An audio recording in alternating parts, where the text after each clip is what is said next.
Sumasahimpapawid mula sa Premier Ibanag City of the North. Para sa Diyos at sa Pilipinas nating mahal, ito ang DZYT 765 SMNI Radio Tuguegarao. Kapartner mo sa balita at serbisyo. Mga balita, impormasyon, serbisyo at inspirasyon dito lang sa DZYT 765 SMNR Radio Tuguegarao. SMNR Radio News Blast. CIDG, pinabulaanan na naglabas ito ng panibagong subwena versus Senador Bato de la Rosa.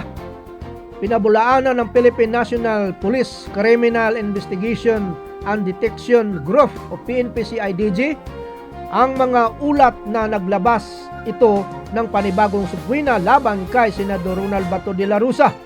Sa inilabas na pahayag, sinabi ng CIDG na walang katotohanan ang mga kumakalat na impormasyon tungkol sa bagong direktiba, anunsyo at timeline ng pagtatupad matapos bawiin ng anumang subwena.